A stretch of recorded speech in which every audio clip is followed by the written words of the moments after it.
Devagar, é devagar. Mineiro, simples, um dos grandes nomes do futebol brasileiro. O craque da assistência, Dirceu Lopes. Dirceu, como que o futebol entrou na sua vida? Bom, eu comecei aqui em Pedro Leopoldo, garoto. Naquela época não tinha tecnologia que tem hoje, jogava futebol de bola de meia e cresci aqui nos campos de Vargem, aqui em Pedro Leopoldo. E quando você foi para o Cruzeiro? Fui com o Cruzeiro, fui com 16 anos.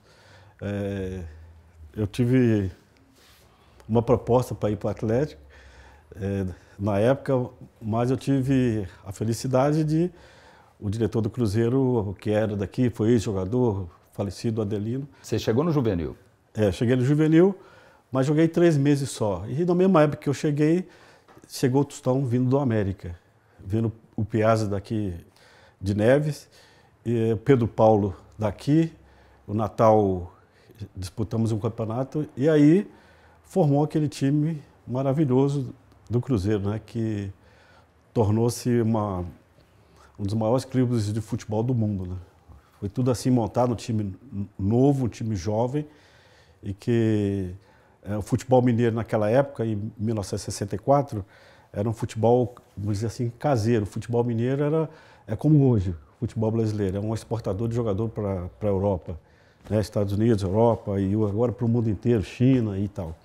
O futebol mineiro era assim, todo e qualquer jogador que destacava aqui para Rio e São Paulo. Era assim na época. E quem foi o treinador que te lançou no profissional?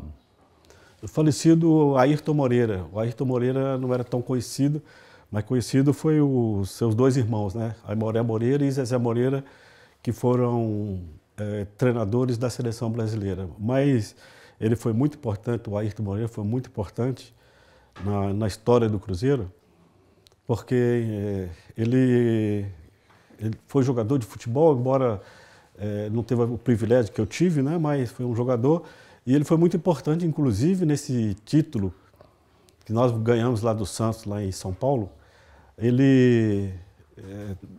Nós estávamos lá em São Paulo, porque o Santos, quando vencemos aqui de 6-2, quando chegamos em São Paulo, 2-0 no primeiro tempo, que na verdade seria um resultado normal, 5-6 para o Santos.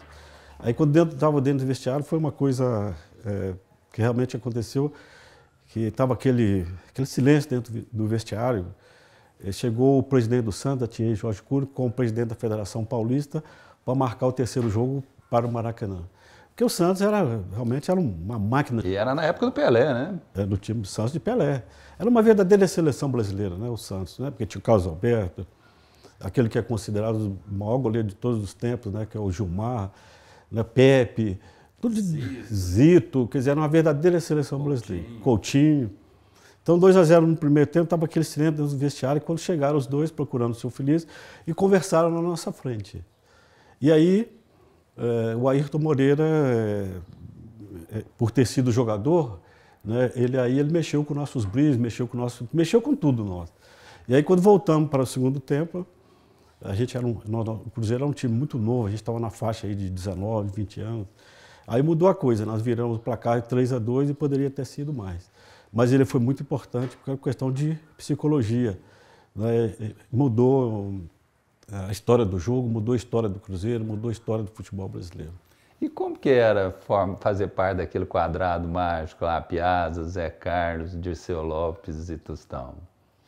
Olha, na verdade, a gente não, principalmente no meu caso, porque desde criança aqui em Pedro Leopoldo eu sempre fui torcedor do Cruzeiro. Então, futebol naquela época a gente fazia com amor, né?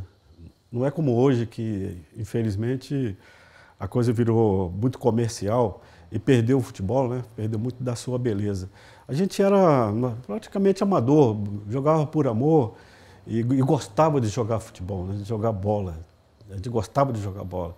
Daí, o grande sucesso do Cruzeiro, porque um time passou a ser conhecido nacionalmente, né, em qualquer lugar do Brasil que fôssemos jogar, seja em Porto Alegre, no Paraná, né, Pernambuco, os estádios lotados, porque queriam saber quem era aquele time do Cruzeiro maravilhoso e, posteriormente, no mundo, né? Nós, todo ano, o Cruzeiro fazia uma média de 20 jogos através do mundo inteiro. Quer dizer, esses torneios na Espanha, com o Real Madrid, com o Barcelona, na França, no Japão. Quer dizer, o Cruzeiro, todo ano, nós viajamos o mundo inteiro. E é bom lembrar que em 70, 71 e 73, você foi eleito o melhor meia-direita do futebol brasileiro, né? É verdade. Sempre tive premiação, né? E tive agora, o ano passado, um evento lá em São Paulo, e fui surpreendido que 41 anos depois me dão uma bola de ouro, né? Quer dizer, eu não tinha bola de ouro, eu tinha a bola de prata, né? Que estão aqui. Estou muito feliz, né? Acho que a minha carreira futebolística, eu costumo dizer às pessoas que acho que Deus exagerou comigo um pouquinho, foi muito complacente comigo. E todos os meus sonhos que eu tinha como menino, eu consegui, não é, no futebol. E como que você vê hoje, com o dinheiro que ganha um jogador de futebol, o que ganharia um Dirceu Lopes no futebol moderno, hein? As pessoas geralmente me falam, Dirceu, você nasceu à época errada do futebol, né? Eu costumo dizer que não. Imagina que quantos anos, né, que eu já parei, 1980, né? Há quantos anos? E até hoje eu tenho esse privilégio de qualquer parte que eu vou do Brasil, as pessoas me reconhecem, essa identificação que eu tenho, né, com a torcida do Cruzeiro, principalmente. Então, com certeza, se eu tivesse no futebol de hoje, eu não teria, né, esse reconhecimento, essa alegria que o torcedor me proporciona. Então, acho que o verdadeiro dinheiro é esse, né? Mas também, quantos jogos você fez com a camisa do Cruzeiro?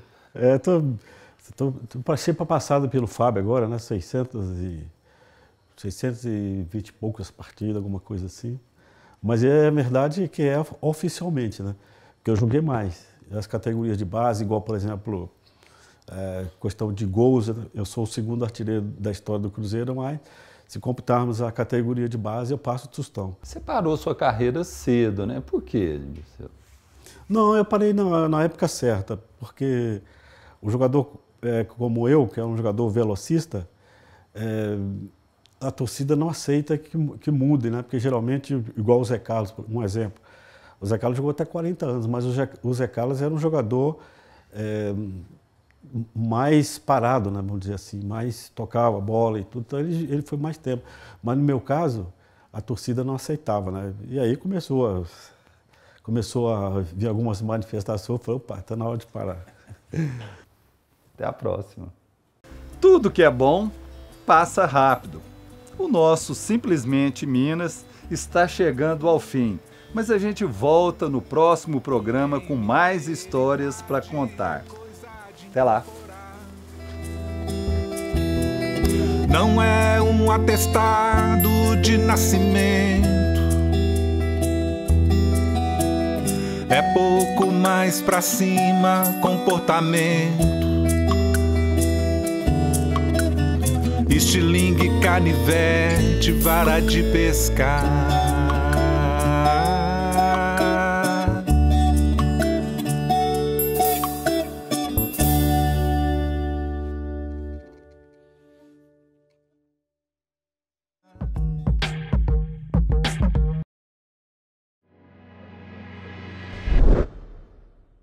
Patrocínio Algar, gente servindo gente. Adferte, aditivos agrícolas. Incentivo Lei Estadual de Incentivo à Cultura de Minas Gerais.